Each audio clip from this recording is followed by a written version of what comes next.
जिसके होठों पे हंसी और पैर में छाले होंगे वही इस तिरहुत के सच्चे रखवाले होंगे। बिहार के शिक्षकों का, जितने शिक्षकों की मौत हुई है, एक एक मौत का सुशासन की सरकार से हिसाब करना है। यह चुनाव महज चुनाव नहीं है, हिसाब करने का चुनाव है। होली के दिन स्कूल खोलने का हिसाब लेंगे, जितिया के दिन स्कूल खोलने का हिसाब लेंगे, प्रतिदिन शिक्षकों को अनावश्यक रूप से 5 बजे तक स्कूल में बैठाने का हिसाब लेंगे। यहाँ अब तक 20 वर्षों से जो पूर्व में यहाँ पर माननीय रहे हैं, सदन में कभी तिरहुत के लिए मुंह नहीं खोले। उनका आभा मंडल बहुत बड़ा था, क्योंकि सत्ता की चरण वंदना करना और परिक्रमा करके और अपने आभा मंडल उन्होंने विस्तार किया। हम उस फैक्ट्री के मालिक हैं जिस फैक्ट्री में चपरासी से लेकर राष्ट्रपति तक पैदा होता है। हमको पैदा कर देंगे ये नेता। नमस्कार, आप फैसलुक बिहार देख रहे हैं और मैं वो अभिषेक रंजन। तिरहुत स्नातक क्षेत्र में विधान परिषद के लिए उपचुनाव होने हैं। ऐसे में देखिए कि सभी प्रत्याशी मैदान में है और सभी लोग जीत का दावा कर रहे हैं। ऐसे में नामांकन की प्रक्रिया चल रही है। जिसमें बता दें कि आज जो है शिक्षक नेता वंशीधर बरवासी ने नामांकन किया। नामांकन करने के बाद शिक्षक नेता वंशीधर बरवासी ने सरकार पर सीधा सीधा हमला बोला है। कई सारे सवाल उठाए। इसके साथ साथ जिस प्रकार से शिक्षकों को प्रताड़ित किया गया, इसके साथ साथ शिक्षकों को समय से पहले बुलाया गया और समय के बाद में छुट्टी के बाद छोड़ा गया, इन सभी मुद्दा को उन्होंने उठाया। और देखिए किस प्रकार से शिक्षकों की बात कर रहे हैं वंशीधर बरवासी। पहले आप उनको सुनिए। आज नामांकन कर लिए, क्या कुछ कहेंगे? जिसके होठों पे हंसी और पैर में छाले होंगे वही इस तिरहुत के सच्चे रखवाले होंगे। हम लोग संघर्ष करने वाले लोग हैं और पार्टियों के लिए, अन्य प्रत्याशियों के लिए यह नामांकन हो सकता है, उनके लिए यह चुनाव हो सकता है, इलेक्शन हो सकता है। हमारे लिए हमारा संघर्ष है, यह हमारे संघर्ष की एक कड़ी है। हम अब संवैधानिक रूप से सदन में जाकर संघर्ष करने की हम लोग तैयारी कर रहे हैं। और यह निर्णय शिक्षकों का निर्णय है, यह निर्णय शिक्षित बेरोजगारों का निर्णय है, यह निर्णय वित्त रहित शिक्षकों का निर्णय है, यह निर्णय यहाँ के पत्रकारों का है, अधिवक्ताओं का है, तमाम संघर्ष पसंद लोगों का है, शिक्षित बेरोजगारों का है, बुद्धिजीवियों का है। यह जो लड़ाई है, सदन के माध्यम से हम लड़ाई अब लड़ना चाहते हैं। बिहार के शिक्षकों का, जितने शिक्षकों की मौत हुई है, एक एक मौत का सुशासन की सरकार से हिसाब करना है। यह चुनाव महज चुनाव नहीं है, हिसाब करने का चुनाव है। उसका हम लोग हिसाब लेंगे, सारे जख्मों का हिसाब लेंगे, होली के दिन स्कूल खोलने का हिसाब लेंगे, जितिया के दिन स्कूल खोलने का हिसाब लेंगे, प्रतिदिन शिक्षकों को अनावश्यक रूप से 5 बजे तक स्कूल में बैठाने का हिसाब लेंगे। मरते हुए बच्चों का हिसाब है, मरते हुए शिक्षकों का हिसाब है। वित्त रहित शिक्षक जो वित्त सहित बनने की उम्मीद में मर गए, उन मृत आत्माओं को हिसाब दिलाने की जरूरत है, उसकी लड़ाई है। जो यहाँ के नौजवान आज पलायन के लिए मजबूर है दूसरे राज्यों में, और दूसरे राज्य के लोगों को यहाँ पर पीएम मटेरियल बनने के लिए दूसरे राज्य के लोगों को बुला करके नौकरी दिला रहे हैं, यहाँ पर डोमिसाइल नीति लागू कराने की लड़ाई है। इसकी लड़ाई लड़नी है। यहाँ के जितने भी स्नातक बेरोजगार हैं, सभी के लिए स्नातक रोजगार गारंटी योजना सुनिश्चित करानी है इस देश के अंदर में। और कुशल मजदूरों को भी आपने उसके लिए रोजगार गारंटी योजना लागू की है। और यहाँ के जिनको आपने प्रतिष्ठा की डिग्री दी, वह इतना प्रतिष्ठाहीन हो गया, वह इतना विवश हो गया कि हाथ में तमंचा लेकर अपराध करने को मजबूर हो गया। उन लोगों को न्याय दिलाने की लड़ाई है। इसलिए सभी लोग इस लड़ाई में साथ दे रहे हैं, सभी लोग साथ देंगे। और इस बार जो लोग पैसे के बल पर राजनीति करने वाले लोग हैं, उनको औकात का पता चल जाएगा। पिछले दिनों आप देखें ना, एक पार्टी का आप लोग तो कवर किए हैं, पार्टी के बड़े बड़े नेता लोग मंच से ही हाथ उठवा दिए। कितने लोग थे? 1000 लोगों में 35 लोग जो है वोटर उनके नजर आ रहे थे। हमारे पीछे जितने हैं सभी वोटर हैं, एक भी जो है पार्टी के झंडा बरदार लोग नहीं है। यह लड़ाई तमाम ऐसे संघर्ष पसंद लोग, जो लोग चाहते हैं कि ये स्ट्रगल हो, नेतागिरी नहीं हो। यहाँ अब तक 20 वर्षों से जो पूर्व में यहाँ पर माननीय रहे हैं, सदन में कभी तिरहुत के लिए मुंह नहीं खोले। उनका आभा मंडल बहुत बड़ा था, क्योंकि सत्ता की चरण वंदना करना और परिक्रमा करके और अपने आभा मंडल उन्होंने विस्तार किया, लेकिन तिरहुत के लिए कभी आवाज नहीं उठाई। विश्वास दिलाता हूं, आप लोग भी साथ दीजिए, तमाम पत्रकार बंधु भी साथ दीजिए। आपके भी पेंशन की लड़ाई लड़ेंगे, अधिवक्ताओं के पेंशन की लड़ाई लड़ेंगे। झारखंड में अधिवक्ताओं को पेंशन मिला है। वित्त रहित शिक्षकों को अनुदान के बदले वेतनमान दिलाएंगे और शिक्षकों का खोया हुआ सम्मान लौटाएंगे। इस राज्य के अंदर डोमिसाइल नीति लागू कराएंगे और इस देश के अंदर में स्नातक रोजगार गारंटी योजना लागू कराएंगे। शिक्षा, शिक्षित, शिक्षार्थी, शैक्षणिक संस्थान, प्राइवेट स्कूल के शिक्षकों का जो शोषण हो रहा है, उनको भी न्याय दिलाना है। ये लड़ाई समाज बड़ी पार्टियां हैं, धन बल होगा, सब कुछ होगा, कैसे लड़ेंगे?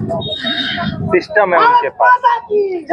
आज तक हमने सिस्टम को ही तोड़ा है। आज तक हमारी जो लड़ाई लड़ी हमने लड़ाई लड़ी है, जब शिक्षा मित्र के रूप में लोग बहाल हुए थे 1500 रुपया पर, उस समय किसी ने सपना देखा था कि 60 साल उनकी नौकरी होगी, 50,000 उनको वेतन मिलेगा? यह लड़ाई हमने सीना ठोक कर यह लड़ाई हमने लड़ी है। इसके लिए हमारी गिरफ्तारी हुई है, सिर फटा है, पैर टूटा है, जेल गए हैं, गिरफ्तारी हुई है, जानलेवा हमला भी करवाया गया। हम कभी पीछे नहीं हटे।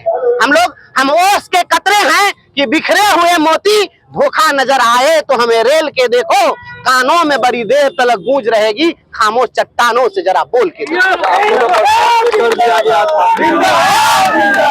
आप शिक्षक थे, आप लड़ाई लड़ रहे थे, आपको बर्खास्त कर दिया गया, आप कितना देख रहे हैं अपने आप को यहाँ पे मजबूती? नौकरी मैं कर रहा था, बच्चों को मैं पढ़ा रहा था। आज हमें अफसोस है कि हमारे बच्चे, आज मैं जो पढ़ा रहा था, हमारे स्कूल में जाकर बच्चों से, अध्यापकों से पूछ लीजिए, उनकी पढ़ाई बाधित हो रही है। हमारे नहीं रहने से बहुत परेशानी हो रही है। हम फाकीबाज नेता नहीं थे, हम पढ़ाने वाले लोग थे। हमको डिसमिस कर दिया गया। क्यों?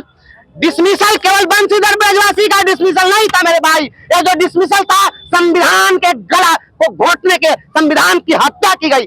आपने अभिव्यक्ति की आजादी पर रोक लगा दी थी, हम तो यही ना कर रहे थे, केवल आवाज उठा रहे थे। शिक्षक मर रहे थे, आज भी शिक्षक मर रहे हैं। इस देश के इतिहास में किसी हुकूमत में अगर 10 महीने के कार्यकाल में किसी विभाग में 150 से ज्यादा लोग मरे होते तो इतिहास में काला अध्याय के रूप में आज हम पढ़ा रहे होते। आज सुशासन की सरकार में पिछले 1.5 साल में 200 से ज्यादा शिक्षकों की मौत हुई है। ये खूनी सरकार है, ये कातिल सरकार है, ये सुशासन की सरकार नहीं है। हम इस सरकार को नंगा करना चाहते हैं। हम शिक्षकों के उन बहते हुए खून का हिसाब लेना चाहते हैं। ठंडा में बच्चा मरा है नहीं से मुजफ्फरपुर के बोचा में, उसका हिसाब लेना है और अभिभावकों के आंसू, बहते हुए आंसुओं को पोंछना है।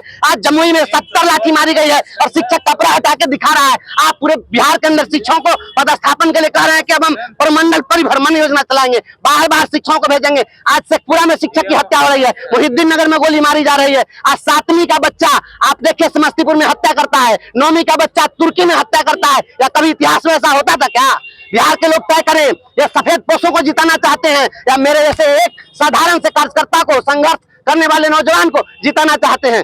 शिक्षकों को पैदा करने की औकात इन राजनेताओं के पास नहीं है। इन राजनेताओं का कोख इतना पाक पवित्र नहीं है कि राष्ट्र निर्माता और भगवान से ऊपर स्थान प्राप्त शिक्षकों को पैदा कर सके। शिक्षकों को पैदा ये नहीं कर सकते हैं, इन जैसे लोगों को हम हर रोज पैदा करते हैं। हम उस फैक्ट्री के मालिक हैं जिस फैक्ट्री में चपरासी से लेकर राष्ट्रपति तक पैदा होता है। हमको पैदा कर देंगे ये नेता? ये किसी नेता की औकात है? ये तय करें अपना। शिक्षकों ने जो कुछ भी लिया है लड़कर लिया है। इन्होंने तो जो पैदा किया था, नियोजनवाद का कलंक पैदा किया था, उस कलंक को हमने खून पसीना से धोया है। ये पैदा नियोजनवाद की नीति किसने लाई थी? जिसको ये लोग जंगल राज कहते हैं, उस जंगल राज में 1994 में और 99 में बीपीएससी से वेतनमान पर शिक्षकों की बहाली हुई थी और इनके सुमंगल राज में नियोजन पर 1500 रुपया पर शिक्षक की बहाली हुई थी। ये पैदा किए थे हम लोग को। हम लोगों ने पूरे बिहार के अंदर जूता घिसाया है, हम लोगों ने सिर फरवाया, हम लोग पानी से हम लोग को भिगा भिगा कर पीटा गया है, आंसू गैस के गोले चले, ये गिफ्ट में दिया है, छाती पर दाल दरड़ के हमने लिया है। सरकार आप लोगों के लिए नहीं सोच रही है? सरकार कभी कुछ सोचती है? तो कह रहे थे कि हम लोग सरकार, हम लोग सोच रहे, शिक्षकों के लिए हमारी सरकार सोच रही है, नीतीश कुमार सोच रहे हैं। अच्छा एक चीज बताइए कि शिक्षकों के लिए सोच रहे हैं तो शिक्षक इतना मर क्यों रहा है? और जब शिक्षक के लिए सोच रहे हैं तो शिक्षक को बोलने क्यों नहीं दे रहे हैं? अगर आप हमारे हितैषी हैं तो आप हमारे बोली पर काहे पाबंदी लगाइएगा? आप हमको फ्रीडम दे दीजिए ना। कहाँ कहाँ दर्द है वो हम आपको बताते। आज जमुई का लोग कपड़ा हटा के दिखा रहे हैं ना कि हुजूर 70 लाठी मारी गई है, उस दर्द को ये महसूस कर सके हैं। इनका जो हुक्मरान है, ये जो कालिया है, ये वहां पर खड़ा था और वहां पर कपड़ा हटाकर शिक्षक दिखा रहे थे कि हुजूर 70 लाठी मारी गई है। संवेदना के एक शब्द निकले क्या इससे? बताइए, पूछिए उस नीरज कुमार से और पूछिए सुशासन का सरकार नीतीश कुमार से और जितने नेताओं से पूछिए कि इनके मुंह में कंठ फुटा नहीं है इनको। आज शिक्षक मारा जा रहा है, हत्या हो रही है, मुहिद्दीन नगर में गोली मारी गई ना अभी 2 दिन पहले। आप देखे ना, मैं मुजफ्फर में चाकू से गोद गोद करके मारा है ना। अब शेखपुरा में शिक्षक की हत्या की गई है ना। आप रोहतास में शिक्षकों को कुर्सी से चला चला के पीट पीट के मारा है ना। जमुई में शिक्षकों को लाठी से पीटी गई है ना। प्रतिदिन शिक्षकों पर हमले हो रहे हैं और कह रहे हैं कि आप शिक्षक को न्याय दे रहे हैं और शिक्षकों के साथ इंसाफ कर रहे हैं। आपने शिक्षकों को गुलाम बना दिया है, इस गुलामी का हिसाब होगा।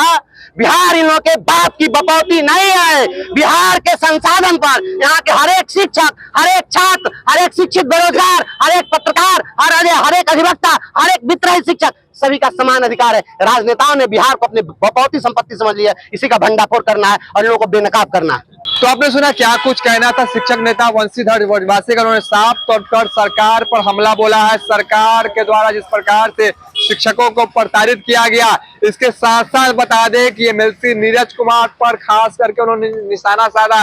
जिस प्रकार से एमएलसी नीरज कुमार ने बीते दिन शिक्षकों को लेकर कई सारी बातें उन्होंने कही थी मुजफ्फरपुर जब वो आए हुए थे। और बता दें कि एनडीए प्रत्याशी अभिषेक झा के नामांकन में आए हुए थे, उसी दौरान नीरज कुमार ने शिक्षकों के लिए कई सारी उन्होंने बातें की। उन्होंने साफ तौर पे कहा था कि शिक्षकों की देखरेख जो है, यानी कि शिक्षकों के लिए सोच रखते हैं, वो हमारी सरकार सोचती है। इसको लेकर आज देखिए कि वंशीधर ब्रजवासी ने कटाक्ष करते हुए हमला बोला। बने रहिए फर्स्ट बिहार के साथ, आगे भी खबरों के लिए। तब तक के लिए नमस्कार।